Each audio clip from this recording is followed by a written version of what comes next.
Sir ने जो एक बात कही कि वैज्ञानिक या साइंटिस्ट जो कुछ भी है, तो सबसे पहले तो बात रखने से पहले मैं यही कहूँगा कि आप लोग अगर शांति के साथ सुनेंगे तो 2-4 मिनट हम भी लेंगे, नहीं तो मेरी गाड़ी खड़ी हुई है, हम भी बैठेंगे और चले जाएंगे। तो फैसला आपको करना है कि बात को किस तरीके से आपको लेना है।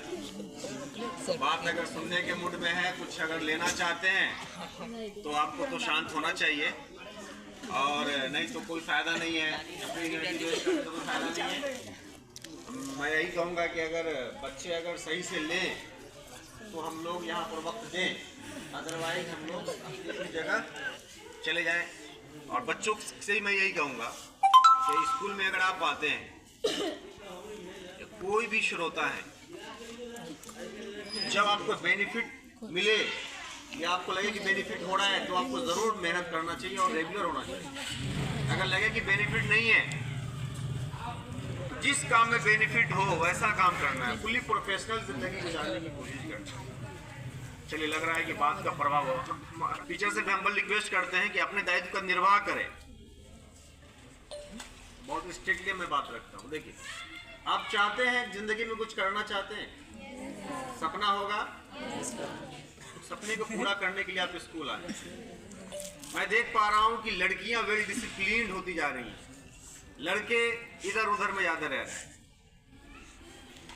लड़कियां टॉप 10 में हर साल रिजल्ट देती हैं, घर का काम भी करती हैं, फिर भी रिजल्ट देती हैं। उनके पास प्रेशर बहुत होता है। तो अभी का जो सिचुएशन है, अभी के जो हालात हैं, ये है कि जिंदगी बनाना और बिगाड़ना आपके हाथ में। मैं बात शुरू करता हूं, अब टू द पॉइंट आता हूं। जैसे कि हम लोग यहाँ पे आए हैं, हम लोग का मकसद क्लियर है कि पर्यावरण को लेकर के आए। यहाँ पर कोई भी है, सब अपना टाइम दांव पे लगा के आए। कोई भी आदमी ऐसा नहीं है कि बेकार है। सारे लोग कहीं ना कहीं एम्प्लॉय हैं और अच्छे कंडीशन में हैं। उनका मकसद है कि समाज के अंदर, देश के अंदर एक क्रांति लाना। अभी हमारे बड़े भाई ने जो यहाँ पर जो प्रस्तुति दी है, ये प्रस्तुति देने के लिए भी बहुत बड़ा जिगर चाहिए होगा, बहुत बड़ा कलेजा चाहिए। यहीं पर किसी बच्चे को कह दिया जाएगा कि जैसा नाटक सर ने प्रस्तुत किया है वैसा कर ले, संभव है? आसान है तो बताओ। आपको क्या करना चाहिए? आपको ईमानदारी से लेना है। It is nothing but a part of education. Education का एक हिस्सा है। आप देख लीजिएगा कि अभी जो क्लासेज होती है, नाटक के लिए स्पेशली क्लासेज होती है, एक्टिंग की क्लासेज होती है, सिंगिंग की क्लासेज होती है। तो सोचने वाली बात यह है कि आज आप पढ़ रहे हैं, इसके बाद जिंदगी आपकी खुल जाएगी। किसको क्या बनना, इंजीनियर बनना है, डॉक्टर बनना है, आर्टिस्ट बनना है, सिंगर बनना है, जो कुछ ही बनना है। 10 रुपये सम्मानित भी करने वाले हैं, फ्री फोकट में अपनी एनर्जी लगाए जा रहे हैं। तो मकसद क्लियर है, ये देना कुछ चाह रहे हैं। जिंदगी में आप लोग कमिटमेंट के साथ जीने की कोशिश कीजिए। मैं पर्सनली, मैं नाज उजैर मुजफ्फरपुर का रहने वाला हूँ। मैं बता दूं, मैं एमटेक होल्डर हूँ। मैं इंजीनियरिंग कॉलेज में मैं पहले पढ़ाता था, फिर मैंने छोड़ दिया पढ़ाना। अब मैं रिसर्च करता हूँ। लंबे समय से मेरा रिसर्च होता है। मक्के के छिलके, गूगल पे जाइएगा, यूट्यूब पे जाइएगा तो सर्च कीजिएगा, मक्के के छिलके से प्रोडक्ट या मक्के के छिलके से प्लास्टिक को चुनौती, तो सैकड़ों वीडियोस नहीं, हजारों वीडियोस हमारे आप देख सकेंगे, देख सकते हैं आप। मेरा नाम नाज उजैर है।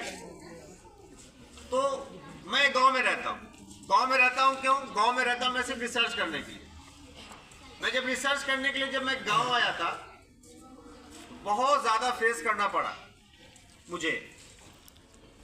लोग कहते थे कि जिंदगी ये तो बर्बाद कर लेगा अपने आप, लेकिन ऐसा हुआ नहीं। और आज के डेट में जो मक्के का जो छिलका है, उस पर मेरा पेटेंट है। आप जब अभी बच्चे हैं, आप लोग जो आपके गुरु होंगे उनसे बात कीजिएगा। मक्के के छिलके पर मुझे पेटेंट ग्रांट हुआ है इसी साल फरवरी में। तो दुनिया मुझे वैज्ञानिक कहती है, अच्छा लगता है।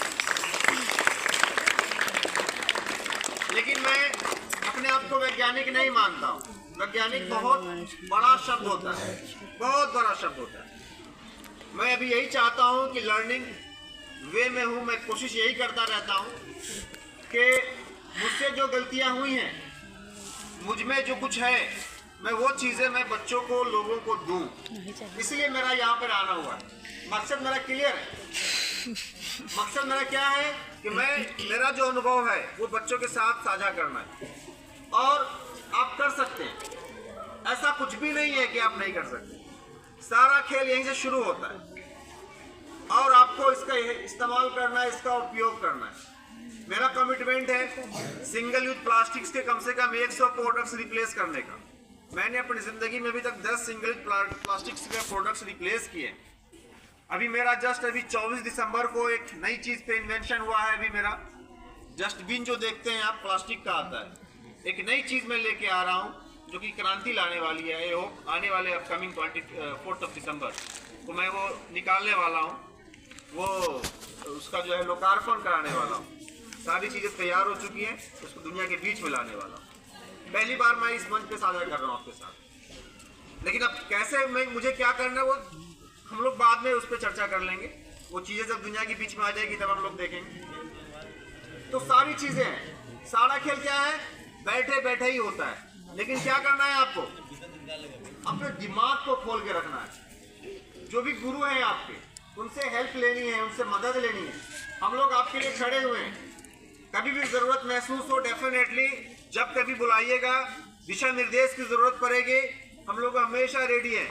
क्योंकि हमारा मकसद, यहाँ पर आए हैं न मैं आपका एक गिलास पानी पीने जा रहा हूँ, न कुछ मैं खाने पीने जा रहा हूँ। मैं आया हूँ, अपनी बातें रखूँगा और मैं बैक टू होम। बस। क्या सर, कुछ भी आपका मुझे नहीं चाहिए। और ऐसा भी नहीं है कि यहाँ पर मैं अभी फिलहाल अभी जो मौजूद हूँ, मैं दामोदरपुर में जो सरकारी स्कूल है, ऐसा नहीं कि गवर्नमेंट हम लोगों को भेजी है कि भाई साहब कुछ पैसा वैसा ले लीजिए, वहाँ जाके बच्चों को आप गाइड करना है। ऐसा कुछ भी नहीं है। यहाँ के प्राचार्य महोदय से भी आप पूछ सकते हैं। बहुत ही ओपनली मैं बात रखता हूँ। तो आपको क्या करना चाहिए, कमिटमेंट के साथ जिंदगी गुजारनी है। आप चाहते हैं दुनिया में मरना चाहते हैं कि जिंदा रहना चाहते हैं? जिंदा रहना चाहते हैं, कुछ करके जाइएगा ना, तो नहीं मरिएगा, नहीं तो मर जाइएगा। और आपको क्या करना चाहिए, समाज को देने पे काम करना होगा। दुनिया में आपको लोग क्यों याद रखेगा?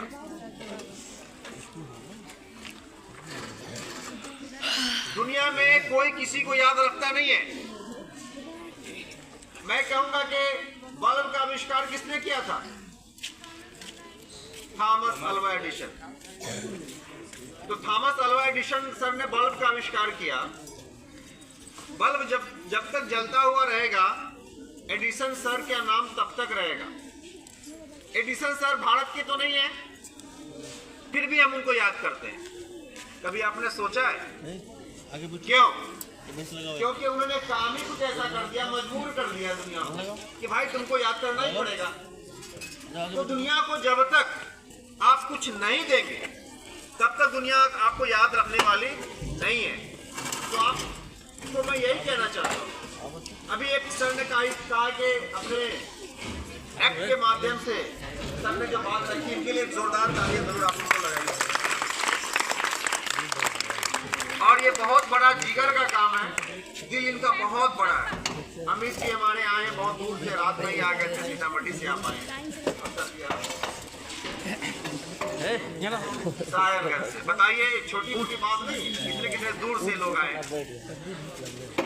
तो मैंने कहा कि बल्ब जो जल रहा है ना, बल्ब जब तक जलता रहेगा, एडिसन सर का नाम रहेगा। तो हमको क्या करना चाहिए, दुनिया में कुछ ऐसा हमको करना चाहिए जिससे कि दुनिया की किसी न किसी प्रॉब्लम को हम शॉर्ट आउट कर दें, तभी आपका नाम रहेगा। मैं एक बार गया, एक आदमी का पुण्यतिथि था। मैं एक प्रोग्राम में गया था, एक जनाब का पुण्यतिथि था, मैं भी इनवाइटेड था। मैं गया, उनके बारे में कुछ बोलना था मुझे। मैंने अपने बाजू वाले से कहा कि भाई इनका कुछ काम वगैरह है तो बताइए। तो इन्होंने कहा कि 4 तला बिल्डिंग जो है ना, इनका बनवाया हुआ। अब दिल्ली में 2 फ्लैट है, कलकत्ता में 3-4 फ्लैट है, मुंबई में करोड़ों की प्रॉपर्टी है। तो मैंने कहा कि भाई ऐसे आदमी का तो पुण्यतिथि मना रहे हो जिसका समाज के लिए कुछ कंट्रीब्यूशन है ही नहीं। बिल्डिंग है तो इनकी है, फ्लैट है करोड़ों की तो इनकी है, अब पुण्यतिथि मनाने से कोई फायदा है? अब जबरदस्ती उनकी हम तारीफ करें तो पुण्यतिथि कैसे लोगों की बनती है? जिनका समाज में कुछ कंट्रीब्यूशन हो। सैकड़ों पेड़ अगर आप लगा देते हैं, दैट मीन्स क्या हुआ? वो भी एक पुण्य का नेक काम है। हर धर्म की किताबों के अंदर में आपने पढ़ा होगा या देखा होगा, हर धर्म की किताबों में आपने देखा होगा, पढ़ा होगा कि ओपनली कहा जाता है कि नेचर को लेकर के काम करना चाहिए, नेचर को बचाने पर तवज्जो दिया जाता है, ध्यान दिया जाए।